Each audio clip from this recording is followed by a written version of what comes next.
সুন্দর সুন্দর ঘর না সবার? এক একজন এক একভাবে ঘরগুলাকে সাজিয়েছে। আমরা ঘরের মধ্যে গেলে নিরাপত্তা বোধ করি। চোর ডাকাত আরো যা কিছু আছে, একে তো নিরাপত্তা বোধ করি, প্রাইভেসি থাকে ঘরের মধ্যে। এই জিনিসগুলো একটু শুনেন, পরে এটা আপনারা আমি তাহলে বোঝাতে সুবিধা হবে। পরের জিনিসগুলা আমরা যখন পরিবার পরিজন নিয়ে থাকি, একটা শান্তির সাথে, নিরাপত্তার সাথে, স্থিরতার সাথে ঘরে থাকতে পারি। কারো বাড়ি অনেক সুন্দর, কারো বাড়ি অপেক্ষাকৃত কম সুন্দর। কারো ঘরের বাউন্ডারি নিরাপত্তা অনেক দারুণ। কোরআনে পাকের মধ্যে আমার আল্লাহ বলছেন, মাসালুল্লাযীনা ইত্তাখাযু মিন দুনিল্লাহি আউলিয়া। আপনি যদি দিন ছেড়ে দেন, ধর্ম ছেড়ে দেন, আল্লাহ আল্লাহ রসুল ছেড়ে দেন, তো আপনি কিছু জিনিস থেকে নিজেকে মুক্ত করতে পারবেন না। কেন? দিন, আল্লাহ, রসুল, কবর, হাসর এগুলা ছেড়ে দেওয়া মানি আপনি আপনার ঘর থেকে বের হয়ে আসা। তো আমার আল্লাহ বলছেন, তুমি যদি আল্লাহ ছাড়া দুনিয়া, নফস, লোভ, লালসা, তোমার জীবনে কবর খতম হয়ে গেছে, কবর যে আছে সেটা আমাদের মাথায় নাই। এবং রবিউল আউয়াল শরীফ, রবিউল সানি, মুহররম, রমাদান চলে যাচ্ছে, আসতেছে। আমি এক টেনশনের মধ্যে আছি। সকালে এই টেনশন, বিকালে এই টেনশন, লোভ, লালসা, টাকা পয়সা, ধন দৌলত, দুনিয়া। আমাকে যে দুনিয়া থেকে চলে যেতে হবে, পরিপূর্ণরূপে এই ধ্যান ধারণা আমার মাথা থেকে খতম হয়ে গেছে। আমরা মসজিদের মধ্যে ঢুকেও যখন বক্তব্য দেই, তখনও ধোঁকাবাজির বক্তব্য দেই, মিথ্যা বলি মানুষের সাথে। বলি না খেদমত করেন, একটা সুযোগ দেন, বলি না? এই তাবৎ জিনিসগুলো দুনিয়া আমাকে সেই পরিমাণ পাগল করে ফেলে। তো দুনিয়া যখন আপনাকে পাগল করবে, আপনি দিন থেকে যখন বের হয়ে আসবেন, দিন থেকে বের হয়ে আসা মানে আপনি আপনার ঘর থেকে বের হয়ে আপনার বাউন্ডারি বা বাউন্ডারির বাইরে পুকুরের ঘাটে লম্বা হয়ে শুয়ে থাকা। নিরাপত্তা পাবেন? মাছি আক্রমণ করবে, মশায় আক্রমণ করবে, আল্লাহ পাক জানে আরো কত কিছু আক্রমণ করে। অনিরাপত্তায় ভুগবেন। এই অনিরাপত্তা আপনার ভিতরে একটা অস্থিরতা তৈরি করবে। আপনি ক্ষণে ক্ষণে চোখ খুলে দেখবেন কেউ কোনো কিছু করতেছে কিনা। তো আমার আল্লাহ বলছেন, যদি তুমি এই জিনিসগুলা ছেড়ে দাও, তো এটা কার দৃষ্টান্ত? এটা হচ্ছে ওই মাকড়সার দৃষ্টান্ত। মাকড়সা ঘর বানায় না? তুমি তোমার মজবুত ঘর থেকে বের হয়ে মাকড়সার জালের ভিতরে ঢুকে গেছো। তো মাকড়সার জাল কি? ইন্না আওহানাল বুয়ুত লাবাইতুল আনকাবুত। এটা একেবারে জীর্ণ শীর্ণ, সস্তা, টুকা দিলে পড়ে যায়, টুকা দিলে পড়ে যায়। আমি তোমাকে যেই ঘরের মধ্যে রেখেছি এটা অনেক মজবুত ঘর ছিল। সেই ঘর তোমাকে সম্পূর্ণ নিরাপত্তা দিয়েছে, স্বস্তি দিয়েছে, শান্তি দিয়েছে। পরিবার পরিজন নিয়ে থাকতে পেরেছি, আনন্দ উল্লাস ছিল, ডাইনিং টেবিলে বসে খেয়েছি, কত কিছু। দিন শুধুমাত্র কবরের আযাব, হাসরের আযাব না। দিন একটা দারুণ ঘর, যেই ঘরের মধ্যে আপনি আপনার পরিবার পরিজন, ছেলে পুলে সবাইকে নিয়ে আরামসে দিন অতিবাহিত করছেন। আমরা কি করলাম? আমরা সেই সুখ সহ্য হচ্ছে না আমাদের, আমরা সেই সুখ থেকে বের হতে শুরু করলাম। বের হতে শুরু, আমরা প্রথমে নামাজ ছেড়ে দিলাম, তিলাওয়াতে কোরআন ছেড়ে দিলাম, জিকির আজকার ছেড়ে দিলাম, মাদ্রাসায় আমার সন্তানকে পাঠানো ছেড়ে দিলাম। যখন এগুলা করেছি তো কি হয়েছে? আমি আস্তে আস্তে ঘর থেকে বের হয়ে গেছি। ঘর থেকে বের হওয়া মানে চতুর্দিক থেকে ফিতনার পানি আমার ঘরে ঢুকা শুরু করেছে। ফিতনার পানি আমার ঘরে ঢুকা শুরু। ফিতনা কাকে বলে? আমরা সবসময় শুনি না ফিতনা ফিতনা। ফিতনা মানি এমন একটা পরিস্থিতি, এমন একটা প্রেক্ষাপট তৈরি হবে যেটা আপনাকে সামগ্রিকভাবে একটা অস্বস্তিকর জায়গার মধ্যে ফেলে দেবে। আপনি কোনো রকম শান্তি পাবেন না, ইমানের দিক থেকে, আকীদার দিক থেকে, শরীরের দিক থেকে, বুঝ ব্যবস্থার দিক থেকে পাগল হয়ে যাবেন, অস্বস্তি। কেন? আমার আল্লাহ বলেছেন, হাসিবান নাস আইয়ুতরাকু আইয়াকুলু আমান্না ওয়া হুম লা ইফতানুন। আপনি কি মনে করছেন আপনি মুসলমান হবেন শুধু আমি আমান্না বলার পরে আল্লাহ আপনাকে বাজিয়ে দেখবেন না আপনি কতটুকু শক্তিশালী? আপনাকে পরীক্ষা করা হবে। এখানে এই জন্য আমরা ফিতনা তথা পরীক্ষার মধ্যে পড়ে যাই, পরীক্ষার মধ্যে পড়ে যায়। পরীক্ষার বৈশিষ্ট্য বর্ণনা দিয়েছেন আমার নবী। কিরকম পরীক্ষা? আমার নবী বলেছেন রাতের অন্ধকার যেমন দিনকে আবৃত করে ফেলে, রাতের অন্ধকার যেমন দিনকে আবৃত করে ফেলে, তোমার সামগ্রিক জীবনকে, আকায়েদি জীবন, আমলি জীবন, আখলাকি জীবন, সামগ্রিক জীবনকে তোমার ফিতনা আবৃত করে ফেলবে। আমার নবী সাল্লাল্লাহু আলাইহি ওয়াসাল্লাম সেই কারণে বলেছেন তোমরা সেই সময় আসার আগে বাদিরু বিল আমালিস সালেহা, সেই সময় আসার আগে তোমরা যতদূর সম্ভব ঈমান আমল এগুলা বজায় রাখো, অধিক পরিমাণে আমল করো ফিতনার চাদরে আবৃত হয়ে যাওয়ার আগে। কিভাবে আবৃত করবে? আমার নবী বলছেন ফিতনা রাতের অন্ধকার দিনকে যেমন আবৃত করে, এনভেলপ করে ফেলে না। কিরকম হবে? সকালের মুমিন বিকাল হতে হতে কাফের হয়ে যাবে, বিকালের মুমিন সকাল হতে হতে কাফের হয়ে যাবে। টাকা পয়সা 10 টাকার জন্য দিন বিক্রি করবে, দুনিয়া দিন বিক্রি করে দেবে। কিন্তু আমাকে মনে হচ্ছে আমি দিন বিক্রি করতেছি, আপনি তো আমাকে মনে করতেছেন আমি বুজুর্গ মানুষ এখানে হেদায়েত করতে এসেছি। আসলে কি সেরকম না? এখানে কয়জন হেদায়েত বিক্রি করতেছে আর কয়জন জাহান্নাম বিক্রি করতেছে এখানে বুঝার কোনো উপায় নাই।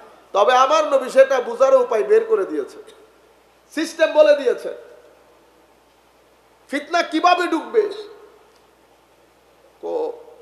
অনেক তুফানের মধ্যে যখন 180 কিলোমিটার বেগে তুফান চলে তখন এই বাতাসের কারণে এখানকার পাতা এখানে, ওইখানকার পাতা এখানে, আপনি যদি ঘরের দরজা খোলা রাখেন সমস্ত ময়লা আবর্জনা ঢুকে যাবে না?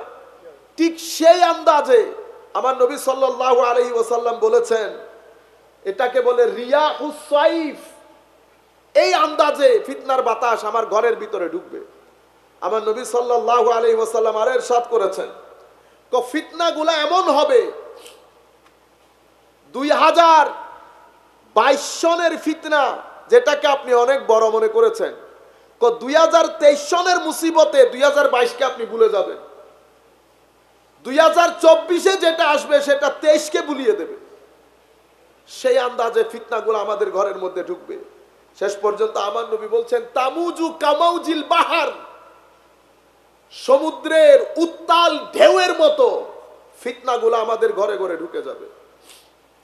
ফিতনা যে ঘরের মধ্যে ঢুকে গেছে আমরা জানি তো, সেটা আপনারা কল্পনাও করতে পারবেন না। والصلاة والسلام على سيدنا ومولانا محمد النبي الأمين المكين الكريم الحنين الرؤوف الرحيم وعلى آله وأصحابه أجمعين.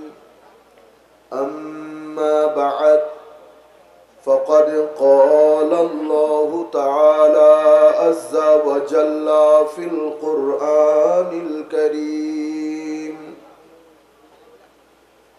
بسم الله الرحمن الرحيم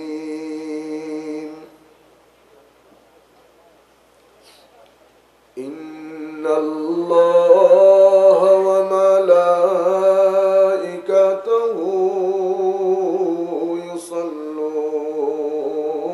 يصلون على النبي يا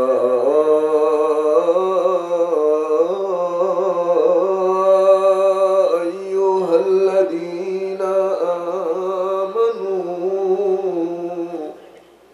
صلوا عليه وسلموا تسليما.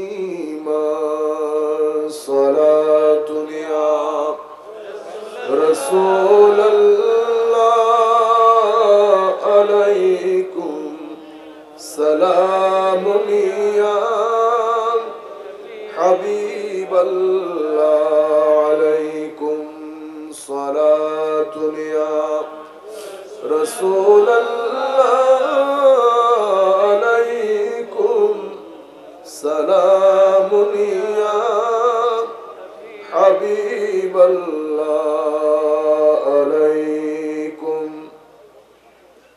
زي رحمت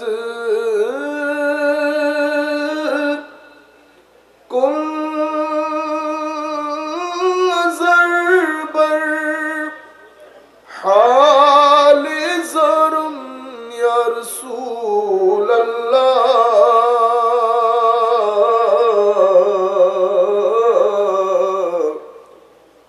गरीबम बेनवायम खाके सरम या रसूल अल्लाह सलातुन या रसूल अल्लाह अलैकुम सलाम या हबीब अल्लाह अलैकुम तमन्ना दर्द दिल हो तो कर खिदमत फकीरों की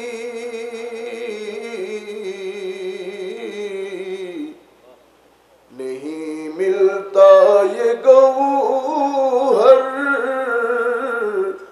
बादशाहों की खजीनों में सलातुन या रसूल अल्लाह अलैकुम सलाम या हबीब अल्लाह अलैकुम माहमा मुहताज तू हाजत रवा अल मददिया गौसे आज़म सैयदा सलातुन या रसूल अल्लाह अलैकुम सलाम या हबीब अल्लाह अलैकुम बिस्मिल्लाहिर रहमानिर रहीम या अय्युहल्लज़ीना आमनू इन तत्तकुल्लाहा यजअल लकुम फुरक़ाना वयुकफ्फिर अन्कुम सय्यिआतिकुम वयग़फिर लकुम वल्लाहु ज़ुल फ़ज़्लिल अज़ीम वअयदन क़ाल अल्लाहु सुब्हानहु व तआला मसलुल लज़ीना इत्तख़ज़ू मिन दूनिल्लाहि औलिया कमसलिल अन्कबूत इत्तख़ज़त बैतन व इन्ना अवहनल बुयूति लबैतुल अन्कबूत लौ कानू यअलमून वअयदन क़ाल अल्लाहु सुब्हानहु व तआला वनुक़ल्लिबुहुम ज़ातल यमीन व ज़ातश शिमाल सदक़ल्लाहु मौलानाल अज़ीम व सदक़ रसूलुहुन नबियुल हबीबुल करीम व नहनु अला ज़ालिका लमिनश शाहिदीन व शाकिरीन रब्बि सल्लि व सल्लिम व बारिक अलैहि। उपस्थित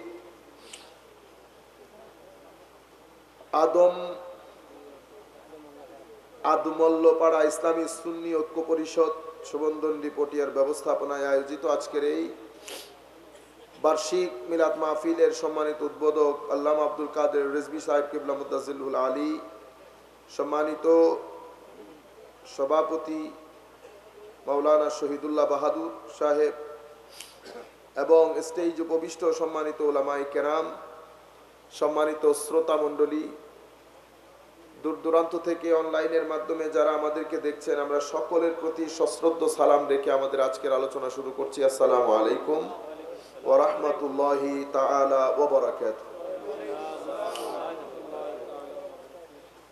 সম্মানিত উপস্থিতি, এতক্ষণ পর্যন্ত দীর্ঘক্ষণ আমার মাইকম্যান কই বেটা ওই ইকোটা বন্ধ করে দেন, যাতে ঘরে যে সমস্ত মা বোনেরা শুনতেছেন ওরা ক্লিয়ারলি যেন আওয়াজ শুনে। আওয়াজগুলা বাইরে যারা বসে আছেন তাদের কাছে ক্লিয়ারলি যাচ্ছে না, যেহেতু আমরা তো বক্তব্য দিচ্ছি, তো ইকোর দরকার নাই, এক্স্যাক্ট আমার আওয়াজগুলা পরিপূর্ণরূপে শোনা যায় মতো বেটা। এতক্ষণ পর্যন্ত আমরা দীর্ঘক্ষণ আপনারা আলোচনা শুনেছেন। আমরা রবিউল সানি মাস প্রায় শেষের দিকে, রবিউল সানি মাস প্রায় শেষের দিকে। এটা আমরা হুজুর গৌসুল আজমের মাস বলে জানি, হুজুর গৌসুল আজমের মাস বলে জানি। আমরা কথার শুরুটা এখান থেকে করি। আমি সূরা আনকাবুত থেকে আমরা 41 নাম্বার একটা আয়াত পড়েছি। আমরা